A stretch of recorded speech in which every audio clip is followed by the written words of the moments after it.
Hi, I'd like to welcome everybody to the fourth edition of E-Cigs Demistified. My name is Bob Engel. I'm the Customer Service Manager here at YCloud. As always, we have a great panelist of presenters this afternoon. Today we'll be joined by the Executive Director of CASAA, Julie Woesnner, and a public health consultant with 40 years experience, Scott Ballin.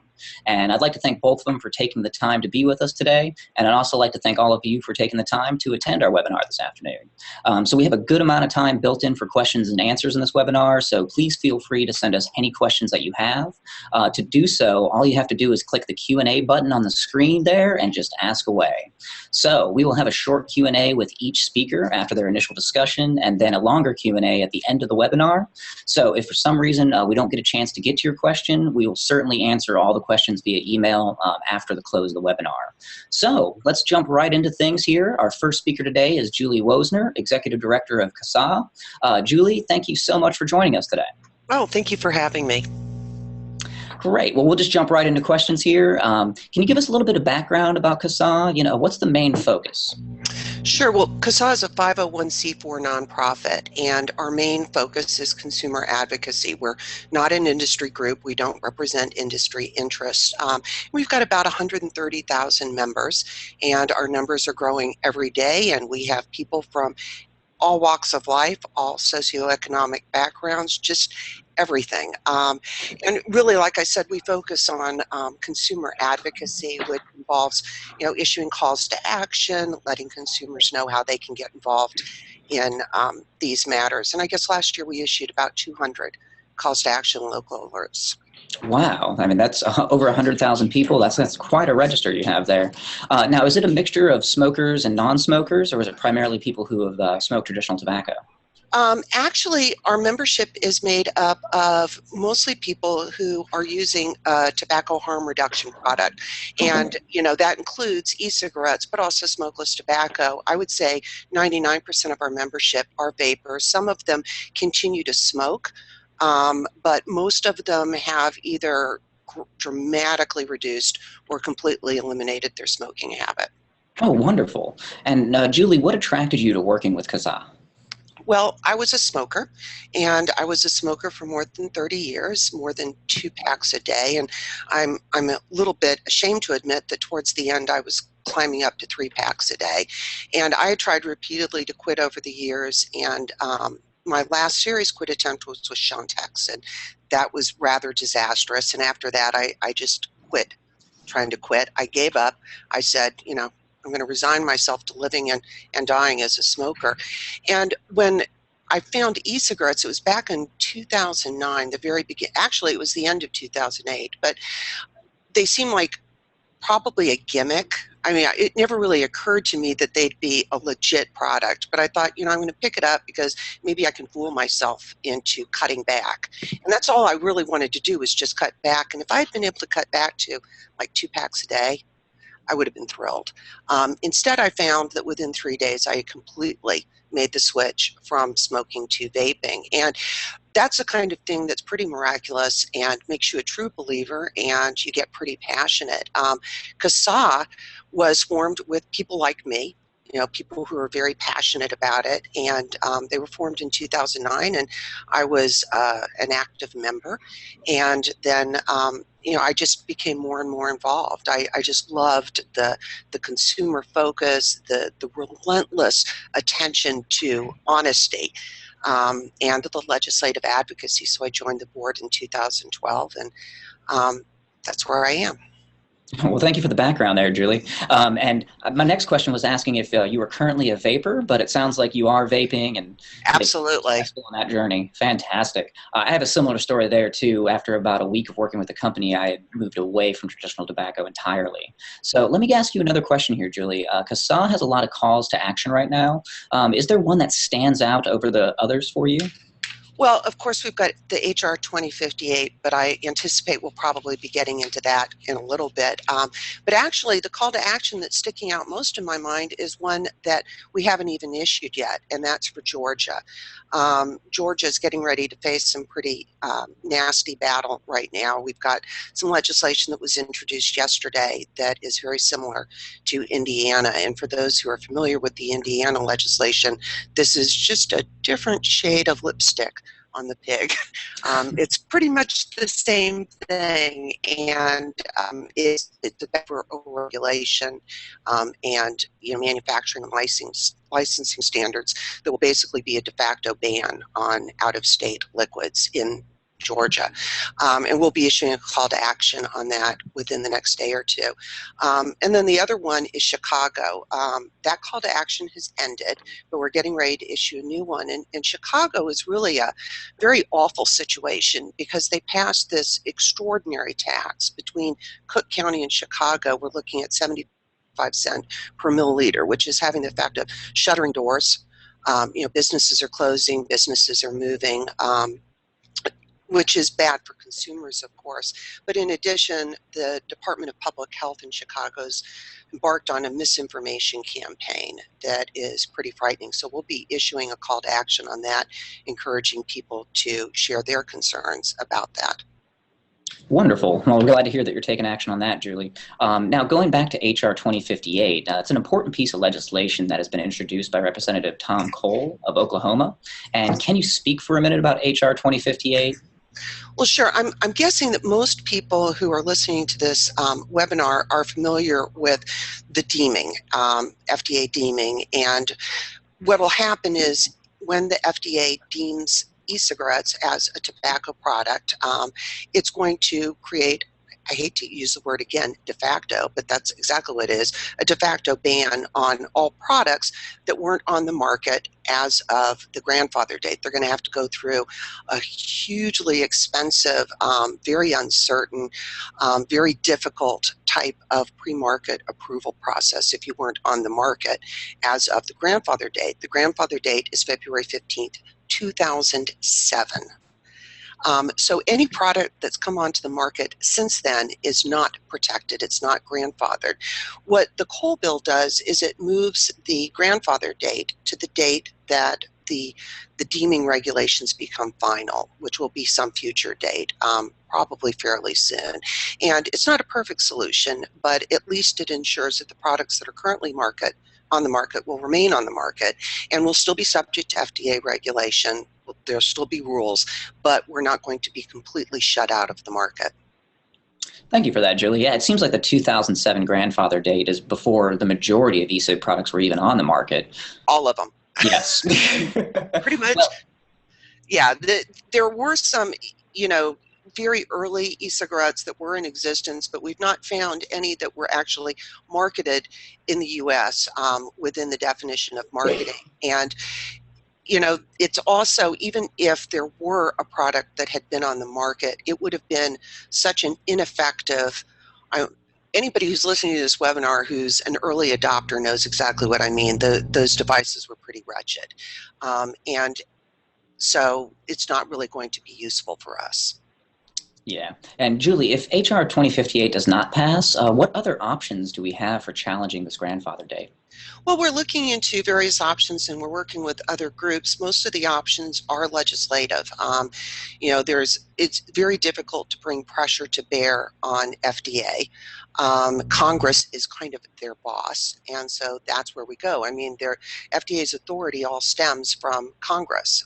Congress gave them the authority to institute all of this nonsense. So back to Congress we go. It may wind up that at the end of the day, this is going to be settled in the courts. And we've seen the court battles before. In fact, we had that back in 2009, 2010. Yeah.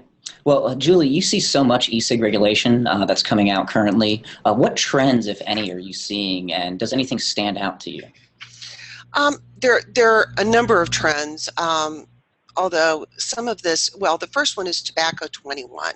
And Tobacco 21 is something that started at the local level in the city councils and the county councils. And the idea was to raise the age to purchase tobacco products to 21 in an effort to delay or hopefully prevent youth initiation of tobacco products. The problem is, though, that they're catching, well, regardless of what you think about adults ages 18 to 20 who can serve in the military, not being able to purchase tobacco products, the fact is that they're catching up vapor products and low-risk smokeless products in these T21 laws. And we're seeing these now get introduced in the, well, certainly in the major metropolitan areas and now at the state level. So that's going to be the new battleground. T21, you know, the taxes, of course, those are going to be with us always. You know, Congress, or not Congress, actually the state legislators are oftentimes looking to plug budget deficits. And, you know, they kind of see us as an easy target, and they fail to understand that anything they do to make these products more expensive is damaging from a public health standpoint. And especially when you consider that the majority of smokers come from low economic situations where they don't have a whole lot of money. So poor people are overly represented in the smoking population. So to make a low-risk alternative to smoking less accessible to those people is pretty morally unjustifiable.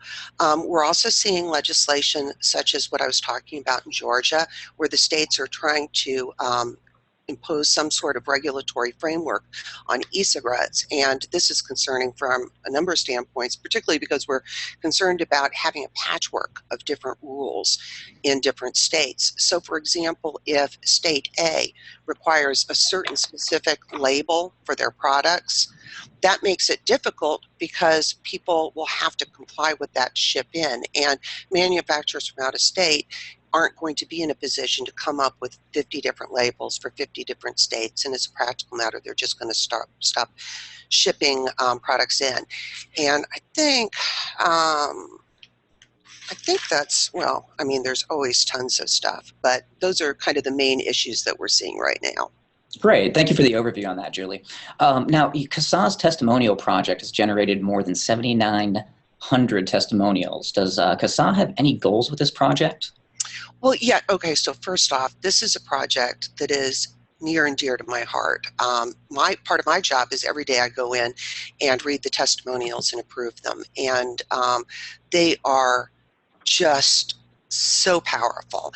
And when we first started collecting them, we really didn't have much in the way of goals. The idea was just to collect in one place. You know, anybody who's on the internet sees testimonials all over the place, and we thought, you know, we're going to start collecting them here in this one place so that people can share their stories. And over time, we've realized that it's even more powerful than we thought. So we're trying to work a change to our collection format so that, for example, we can track and report information based on state of residency. And that would allow, for example, if you're an advocate in Texas, you can point to the testimonials and say, well, you can look at these, you know, 1,000 testimonials from people in Texas. But that's something that's going to take us a while, and we're not going to be able to, unfortunately, deal with the ones that have already been submitted. The information on that has been collected. But, you know, these testimonials are being used for legislative advocacy, and we keep hearing reports of legislators being actually really surprised and informed when they read the testimonials, because they keep hearing, you know, these do not work for smoking cessation. There is no proof that e-cigarettes work. They're just anecdotes. Well, you know, the more anecdotes you get, at some point, they're going to have to understand that this is not a one-off thing, and it really is working for thousands, if not millions of people. I can't hear you. I'm sorry about that, Julie. I was going to say, for every anecdote you collect, eventually it develops a trend, and you have to see that trend developing. You know, it's hard not to feel pessimistic about e-cig regulation when we see so much misinformation out there. Can you share with us some success stories that CASAA has had? Sure. I mean, most of the successes that we've had are probably successes that you wouldn't publicly see. So for example, stopping some bad legislation in its track, working with other groups. CASAA is always working cooperatively with other advocacy organizations. The other thing is there was a story that I think it was last year. It was one of those awful rat studies where they came out with some study that said cocaine leads to smoking, I think it was. Hold on, I want to make sure that I get this right, because it was Sure.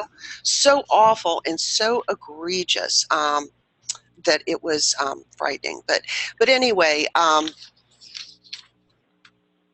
yeah, I don't see it in my notes. But in any event, we had a heads up on the story, and we worked hard behind the scenes with others in order to kind of blunt the effect of it before it even came out. And we found that it wasn't even really picked up on the major media too much. And the other success that we've had is the fact that if you look, really, we've been remarkably successful, again, working with others in limiting the bad legislation.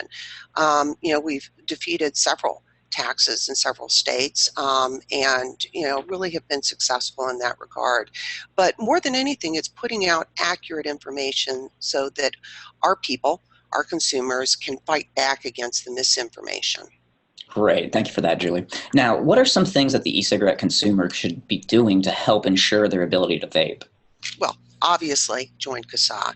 I think that's probably the biggest one, because that hooks you into the advocacy network so that we can contact you when an issue comes up that you can take action on, and we help you try to provide a way for you to easily advocate for yourself.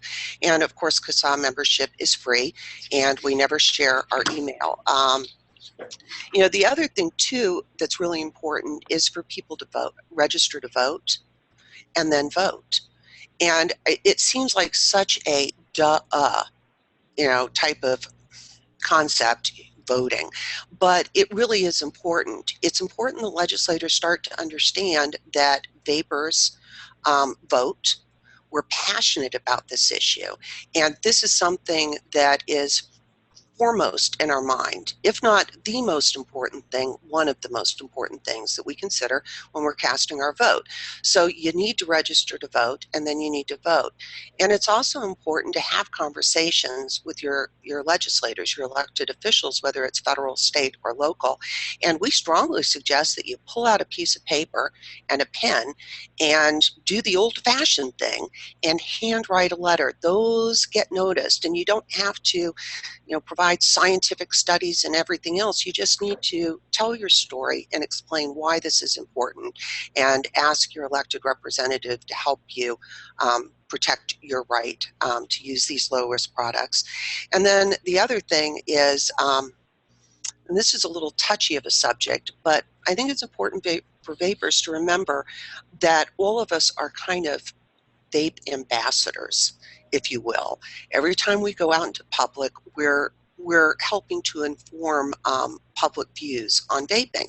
And so, personally, I vape in most places, but when I'm in a traditionally non-smoking area, I am very polite in how I vape. I know that if I'm in a restaurant and I'm blowing huge clouds, that can be a little uncomfortable for those around me. It can be frightening, because you got to remember, most people, what they know about vaping is what they read in the mainstream media. So try to vape discreetly. I'm not saying hide it, but if you choose to vape in a non-smoking area, please try to do it in a way that minimizes or eliminates visible vapor. And we find that kind of behavior encourages people to ask you questions. I can't tell you how many times I've had people come up to me and say, is that an e-cigarette? When I'm using it very politely, and I say yes, and they're like, wow, that's not at all what I expected. And then we have a conversation, and they walk away feeling informed and pretty supportive of the whole thing, as opposed to getting a little angry or upset because they don't understand what I'm doing, and they're not going to approach me in a nice way. So those are the main things. Right. And, speaking about the misinformation that's out there, is there one e-cigarette myth that you see that just won't go away?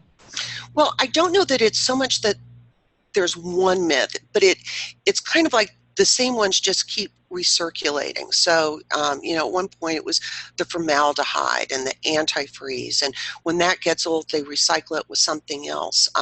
So they just have this constant rotation. Gateway is a big one, and of course our position is e-cigarettes are absolutely a gateway, but it's a one-way gateway, and it's away from smoking. But they're going to keep trotting that one out.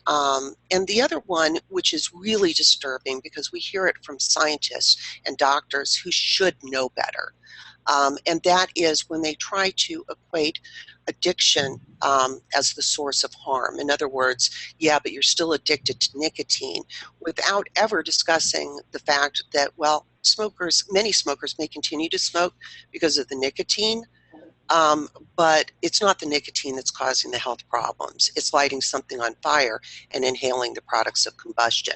So the addiction issue just really isn't particularly helpful or informative or actually accurate. It seems like they want to change the conversation to addiction instead of talking about harm reduction and getting people away from a more harmful product. Now, CASAA conducted a survey in November and December generating statistics that contradicted several e-cig research studies out there. And can you tell us a little bit about those studies and how the results will be used?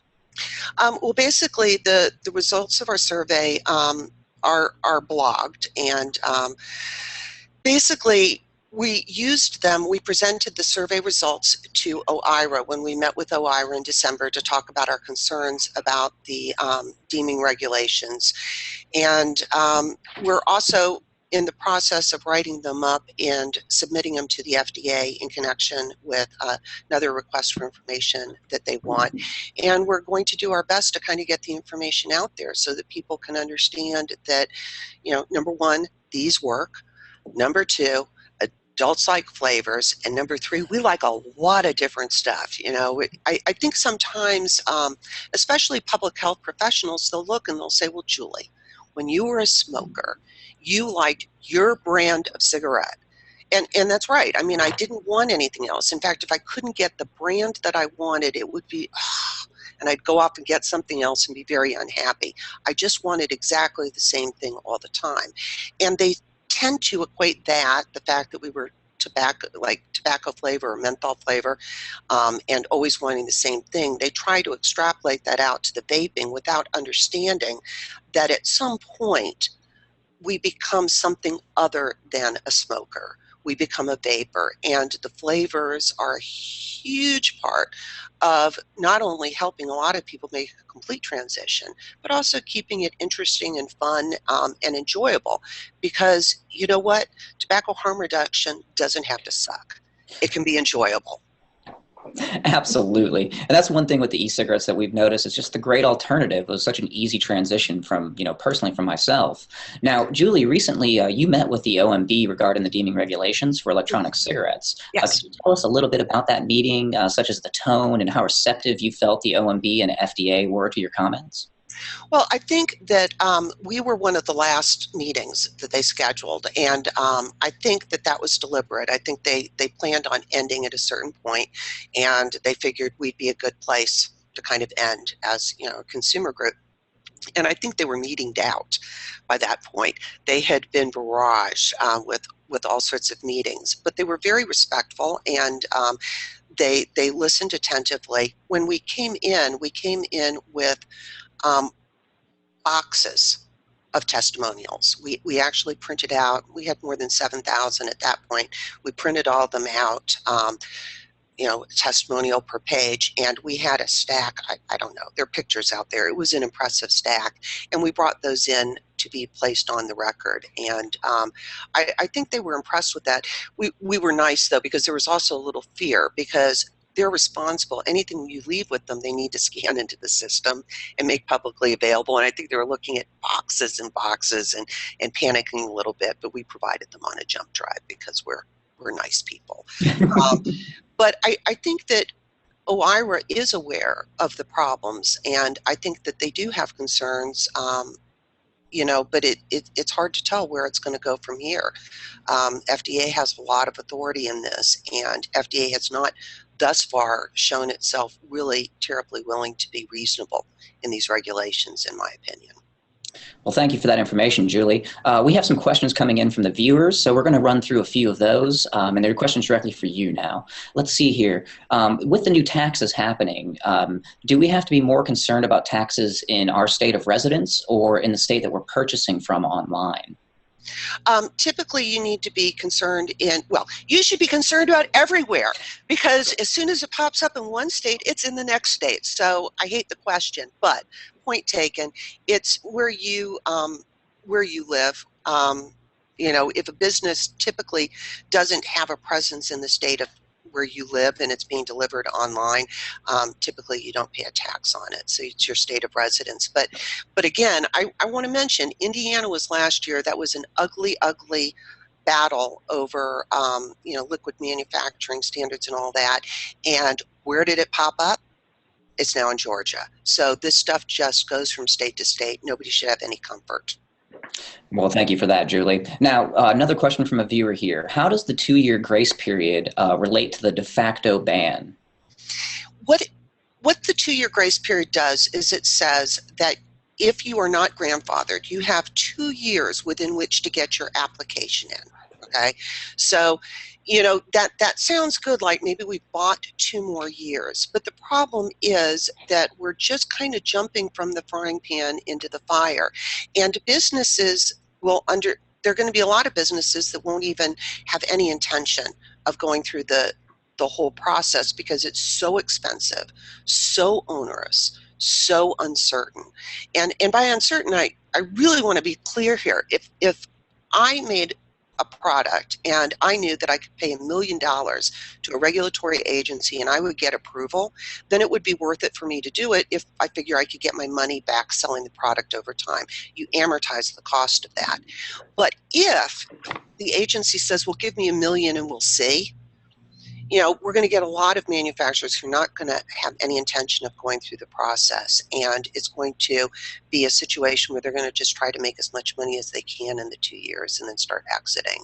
And that's just devastating for consumers. We need businesses that understand that vaping is here to stay, and we need to change the grandfather date. There's just, ideally, what we really should have is an entirely separate regulatory scheme. This is just ridiculous nonsense. And the whole point of the Tobacco Control Act that we're caught up into is not regulation of tobacco. It was a frank recognition that they didn't want any more tobacco products. They were stuck with what they had, but they didn't need to let any more on. So this is a process that's designed to make it virtually impossible for new products to come onto the market. And we just don't need that. So ultimately, we need something else.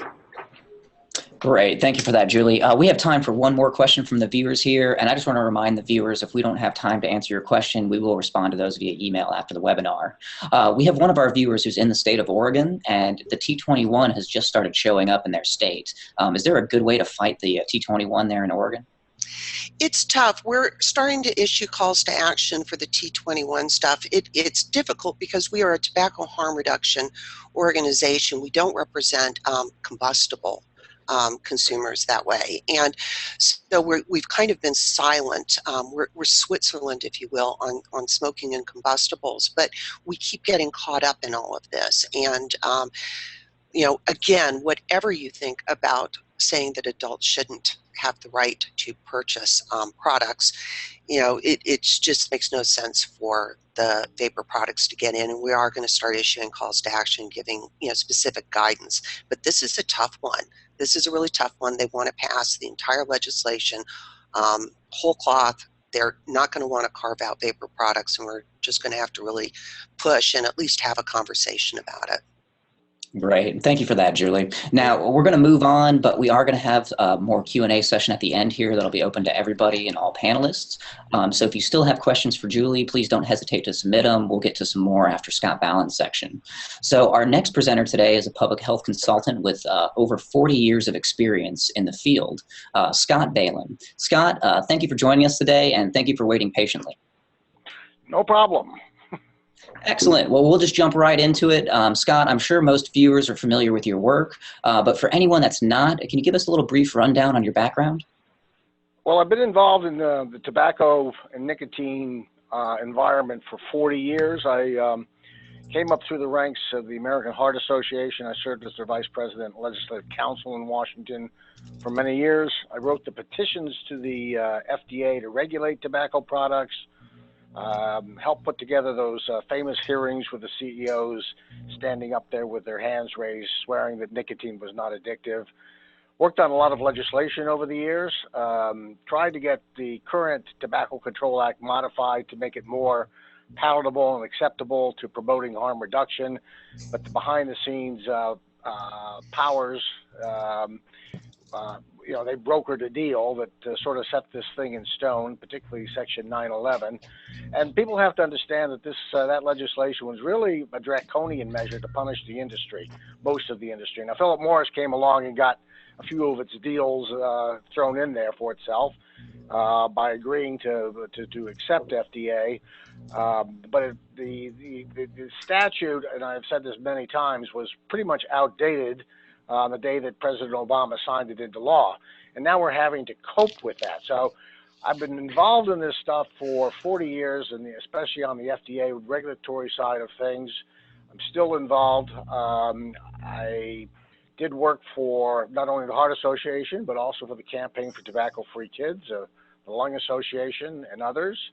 And now I've been trying to focus on getting people to talk to each other, because an experience that I had when I was with the Heart Association, where the University of Virginia brought the growers and health organizations together, really allowed for some significant changes in understanding that allow the growers to accept FDA, no matter, in some bad form, obviously. But the public health community realized that putting the growers out of business wasn't going to resolve the public health problem. Industry would just import more cheaper cigarettes from overseas. So we established a relationship. We walked the halls of Congress together. I took the growers in to see public health legislators, and they took me in to see a lot of their tobacco state legislators, and that process was incredibly effective. Been trying to push that idea forward. Seems to have gotten sidetracked in the early part of this century. In the 21st century, people were talking about it, and then the public health people went back to their silos and started doing the same old things they've always done in fighting the tobacco wars, rather than looking for solutions for public health.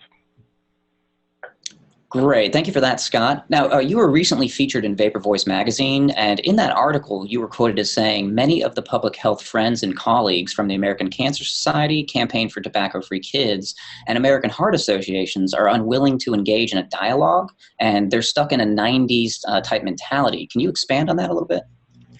Yeah, this is what I was sort of referring to before. It was very interesting that in the late 1990s, all of those organizations, except maybe the Lung Association, was willing to talk to the tobacco growers.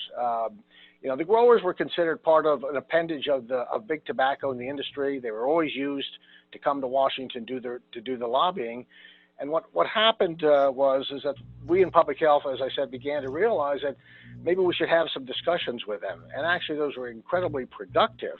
Now, what has happened to today is that I think all of those organizations that you just mentioned have returned to their silos. They're looking at things as though this were the 1990s, that we're fighting big tobacco. It's in another form. Now it's big vapor or little vapor. It doesn't make any difference. They're all trying to target our kids and addict our kids, and causing more problem or just as much problem as tobacco did in the 90s as well. And this has been very troubling to me, because when I talk to a lot of people who I've known all these years, some of them realize there's something going on out there. There is a change happening, but they just don't know how to get a handle on it, to get the organizations to be more open to having some discussions about what the next step should be. Julie alluded to this. This all came out of nowhere in many respects. I mean, this is all so new. I mean, FDA is new. The vaping industry is new. The products are new, and it's going to continue to rapidly change over the next several years. And quite frankly, sticking one's head in the ground and ignoring the opportunities for making changes that will support public health, I think is actually in some ways irresponsible. Now, Scott, what, if anything, do you believe that as vaping consumers we could do to help get the old guard from the public health community to join the fight to keep vapor products available? Well, following up on what I just said, I think that what has got to happen is and it will eventually happen, quite frankly. Some of the people I've been talking to in the more traditional mainstream NGOs privately tell me they know change is happening. They do like the concept of e-cigarettes, but there's a big but. They need to be regulated. They're not sure what is really going to happen. They don't have control over certain things, and many of these organizations learn some very difficult lessons by trying to, or being asked to accept the tobacco industry's assurances that when we fought the low tar, low nicotine wars, the industry was going to do the right thing. So you've got a lot of holdover on that, but you've got a lot of other people beginning to think about the future. Now, I've said this many, many times that one of the things that changed the whole environment was getting FDA. And yes, there are a lot of challenges that I think the vaping industry and others are going to have with FDA. It's got a bureaucracy, and it's supposed to be science-based. But I will say that they're trying to look at the future as well. And Mitch Zeller, who I've known for many, many years, when he came out with a statement that was so consistent with what some of us were saying 5, 6 years ago, that we need a more rational nicotine policy and one that is based on the continuum of risk. That is a very, very important statement. Now, trying to accomplish that goal after 40 years of entrenchment of thinking the same way is very difficult. And trying to, and having to deal with new industries and new science is not easy. Consumers, and Julie mentioned this as well, have got to be involved in this process. They really have never been, and finally we're beginning to see that. There's a huge dynamic out there, and I think the old guard are beginning to see that something has to be done. We have to look at how this can be changed and how public health can actually be advanced. But again, their concern is this real, or are we just going to go down the same path we did with big tobacco, the targeting of kids, the use of flavors, all the things that Julie mentioned are just keep coming back and over and over again. Those things have to be put to rest. And there are ways to do that, but it's going to take a lot of work on the part of a lot of people, including people in the public health community.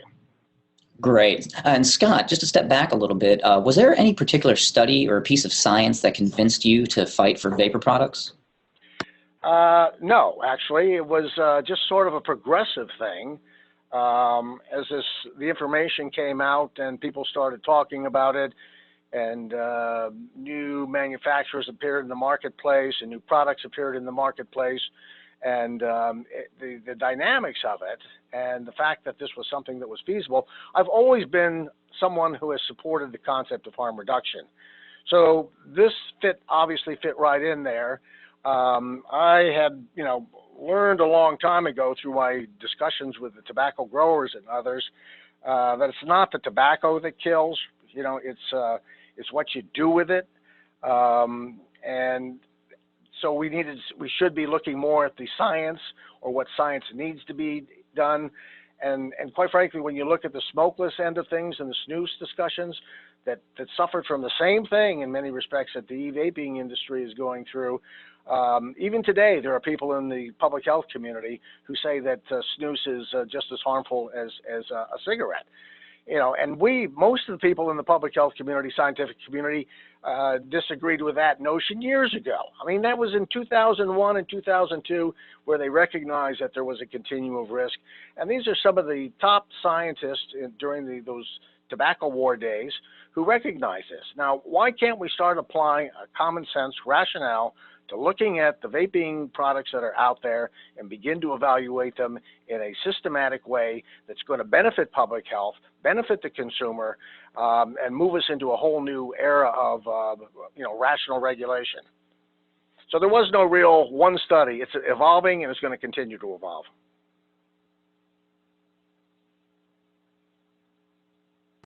Thank you for that, Scott. Sorry for the dead air there. What lessons did you learn from your fights with the tobacco industry in the 90s that you apply to the e-cigarette advocacy today? Well, there are a couple things. One is that when manufacturing any product that has the potential to cause harm, there needs to be comprehensive regulation in place. And I know a lot of people don't want to see regulation, but I think the more responsible people in the vaping industry do. They understand that there has to be some regulation. We do it with everything else in society, the foods we ingest, the dietary supplements, even cosmetics, drugs, devices, all kinds of things. And so, we've got to start thinking about that. And so I think anybody who is in the business of manufacturing a harmful product has to accept that. Obviously, the big tobacco companies did not. They fought us tooth and nail, and we stayed in a war with them. There was no opportunity for finding any path forward. It made things more difficult, and they're still difficult today. And that said, the second thing I would say is that you've got to watch very carefully from a public health side, any industry, very carefully. The companies and manufacturers have to demonstrate a commitment to consumer protection. I mean, they just can't say, well, we're trying to give consumers products. The products that are out there, the consumers are going to be using, need to be tested, they need to be evaluated, and consumers need to know that what they're getting is what they're being told. And that is something, again, that big tobacco never did. They pulled the wool over our eyes with low tolerable nicotine. They got people even more addicted. They smoked more, they inhaled more deeply. It didn't reduce the disease and death that was expected because they were taking toxins out. And so for a lot of people in public health, the lessons learned from those days are the ones that they're trying to apply today, but I think we're in a very different environment. We're dealing with a very different set of people who have very different objectives, and we're going to have to try to get our public health friends to start accepting that. But those were the lessons that we learned, good lessons, but not fully applicable to today's environment. Great. And the other thing I'll say is to the vaping industry, don't cut corners, whatever you do. Make sure that you're transparent, you're open. That's the other thing that has to happen. And if you do have bad apples amongst yourselves, get rid of them, because they will give you all a bad name. And that's exactly what public health is looking for, someone to give you a bad name. Yes, absolutely. And the main point to take away there, too, is regulation doesn't necessarily mean the end of the e-cig industry. It's just making sure that we get the regulations correct and have enough time for these public comments. Now, speaking of regulations, Scott, what do you think should be applied in regards to regulation to the e-cig industry? Well, as I said before, there's some common sense that needs to be applied. It's like any other product we have in society. Consumers have a right to know about the product, what's in it. There need to be product standards set up so we have some assurances that if a product is being manufactured, it will be and will continue to be what it says it is. And if there's a problem with it, it should be taken off the market.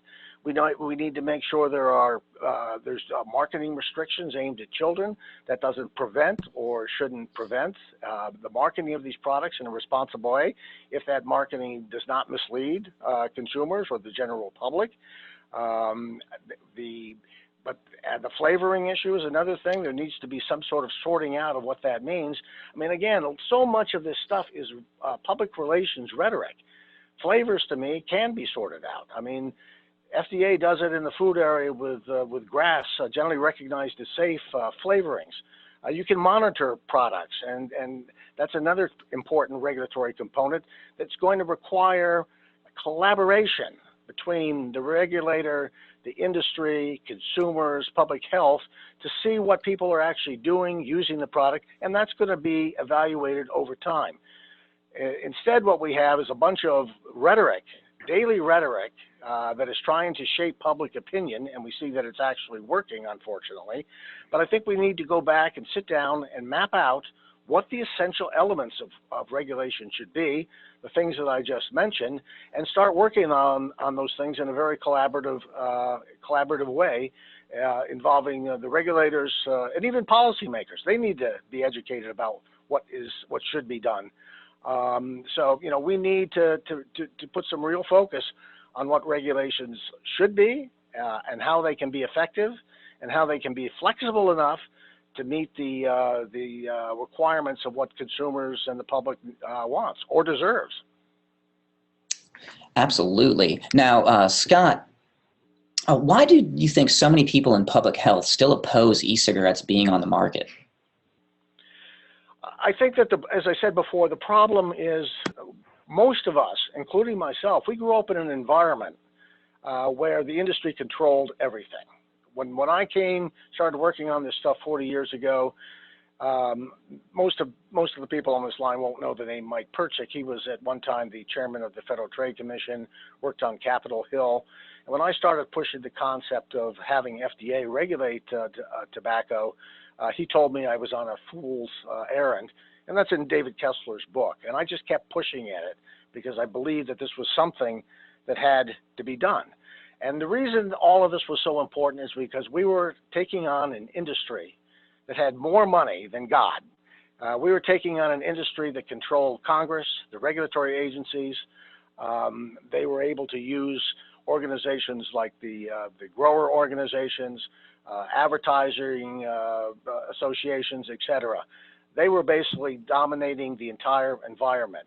And I think, again, the lessons that were learned and the sort of knee-jerk reaction that we see from many in public health is we don't want to go down that road.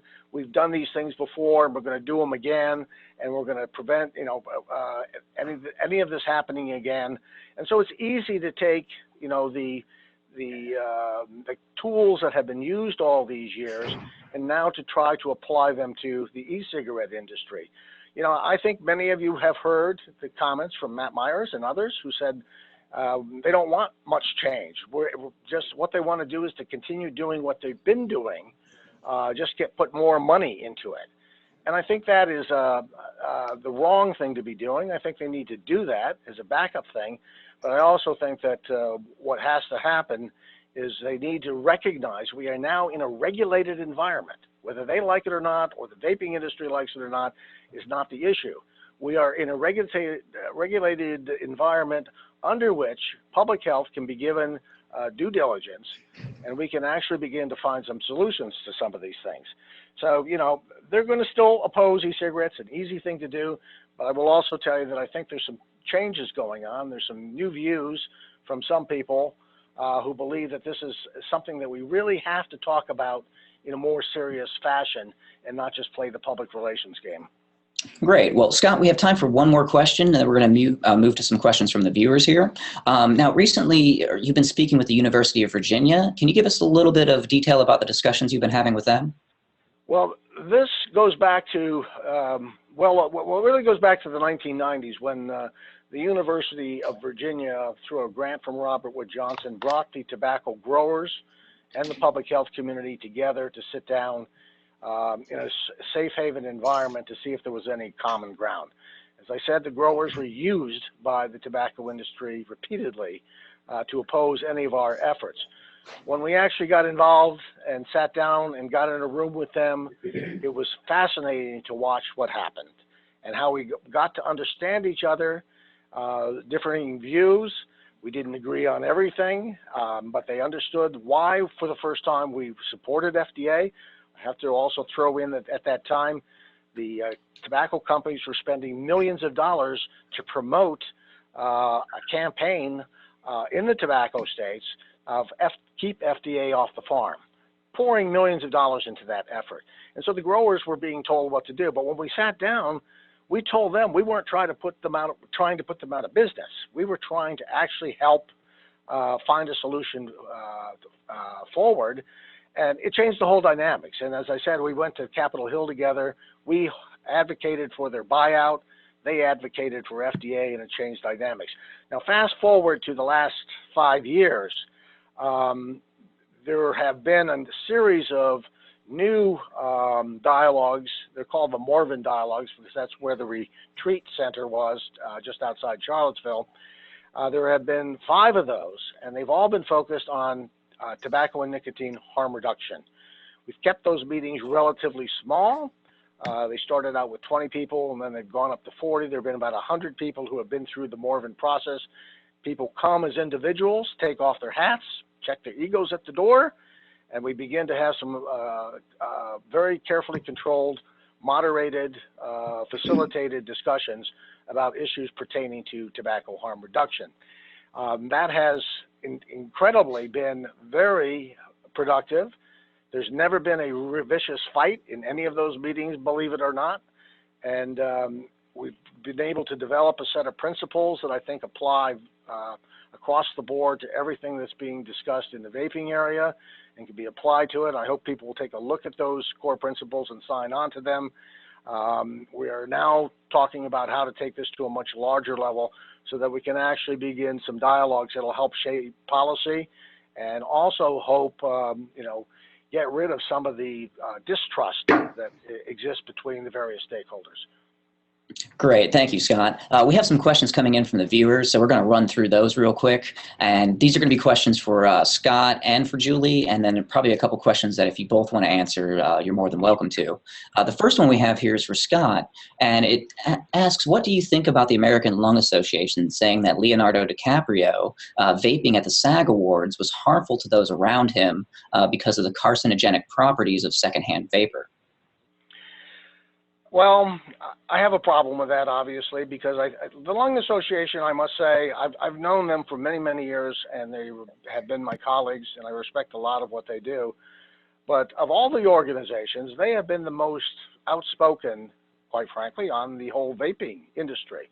And they're the ones that, quite frankly, should be more concerned about the positive aspects of it and looking at the science in a little bit more depth because of the lung disease associations. So I'm not surprised about that. That's the position that they've taken. They were one of the few national groups that did not engage with the tobacco growers when all the others, Heart Association, Cancer Society, and even the campaign did to try to resolve some issues. They continue to take the more standard high road that anything that you smoke or suck on or creates a vapor or anything else is harmful. So I'm not surprised by that. Great. Thank you for that, Scott. The next question here is directed for Julie. They'd love to hear your thoughts on Florida HB 1143 that would make it illegal to carry or possess nicotine dispensing devices. Yes, we're familiar with it. We actually issued a call to action on it. It is, I use this word all the time, it seems like, when I'm talking about legislation, but it's ridiculous. We're hoping that it's not going to progress. Florida Smoke Free Association has been really active, and we think that maybe it might be stopped in its tracks right now, but of course nothing is for sure, and the language can always be tacked on with another bill, but of course it's ridiculous. I mean, what are they going to do, purse check? The whole thing. And the other problem with it, again, it equates e-cigarette use with smoking. They're not the same, and they also don't have carve-outs. So, we saw no carve-out for vape shops. So we could wind up in a situation like what they have in New Jersey, where you're not allowed to allow customers to sample products before they buy them. So, yeah, we don't like it. Well, thank you for that, Julie. This next question is open to either of the panelists. How would you suggest a state-level advocacy start a dialogue with the public health researchers such as the American Lung Association or the American Heart Association? I'm going to let Scott take that one first. That's more his area. Again, that's a tough nut to crack, but I'm a big believer that it doesn't hurt for someone to pick up the phone and call somebody and say, I want to talk to you. No one has to give anything away, and quite often that is what has happened with the dialogues through Morven. There's been so many independent relationships that develop, and I would suggest that there probably are some people within those states who do want to get more information, who do want to see what's possible to do, and who do want to learn and be educated. But this is a two-way street as well. So I think it needs to start slowly. It's got to start with people who have the best of intentions to try to figure out how to move some of this stuff forward. And if it grows beyond that, I think that's a fabulous thing. I will say that part of my concern is that if those things do not happen, this just becomes more adversarial and polarizing, and we get nothing. Nothing happens except for war. And I think, as I may have said earlier, I think that the vaping community is at a stage here where they can actually help change the dynamics of the discussion. But it's going to take some work in not just fighting legislation, but also trying to build some relationships with people, even if you know you're going into a meeting or having a discussion with somebody that's going to be very difficult from the start. There are a few people out there who I know in different states who might be willing to do that. I will say that some of the researchers are becoming more and more open to talking with people, e-cigarette companies, finding out what's going on in their research facilities. That's the other thing I think that's going to be very, very helpful down the road, that the science aspect of this is going to help change the dynamics of the discussion. And I hope that researchers will invite vaping companies to their facilities to show them around, talk to them, because I will tell you, I guess I get I'm appalled by the fact that how little my colleagues in the public health community know at the national, state, and local levels about what this industry is. And, you know, when I talk to people about product standards, the need for them, they look at me like I'm, just got off a spaceship from Mars. They have no clue or no concept about what is being suggested to make this a win-win situation. So it's going to require some hard work, and maybe there are a few people out there in the research community and in public health where some discussions can take place. There's a meeting on tobacco and nicotine taking place in Chicago in March, and that may be a place for making some contacts and engaging in some dialogue between research and vaping manufacturers.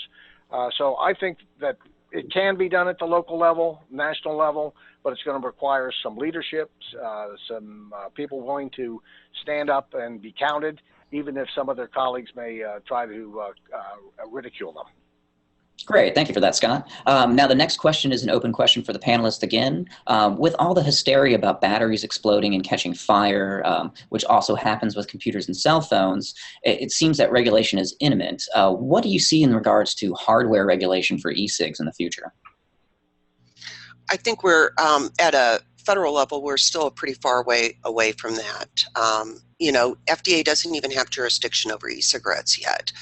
And the battery regulations, that's a tough one. I mean, it's one thing if you're talking about a cig-alike that's an integrated closed system where they use a very specific battery. It's a little bit different when you're talking about the open systems where you have a variety of different batteries, all of which you can get at a lot of different places. It's not like you can only buy it with your device. So I think we're still a ways away from it.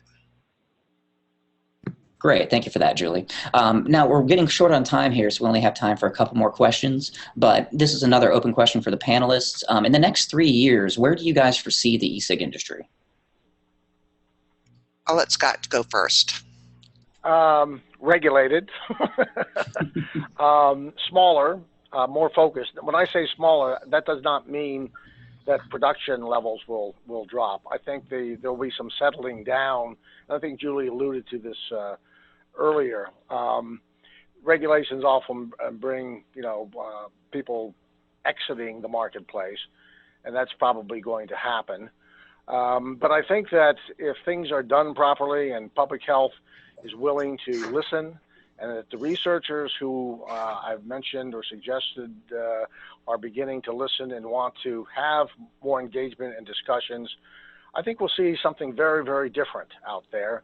And I think we will see greater pressure on getting rid of the combustible cigarette that's causing all the harm.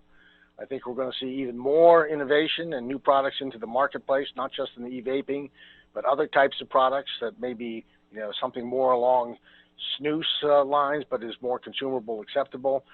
I think that if things happen and the stars line up, then we're going to see a completely new environment of tobacco and nicotine and alternative products, very, very different than the one we see today. If I could add something, am I live? Yes, you are. Sorry. I agree to a certain extent, but I'm a little bit concerned that, we're still talking about, I don't think we're going to see that much innovation, frankly, moving forward if we're under this kind of regulatory scheme, because, the effect of this is to basically freeze technology.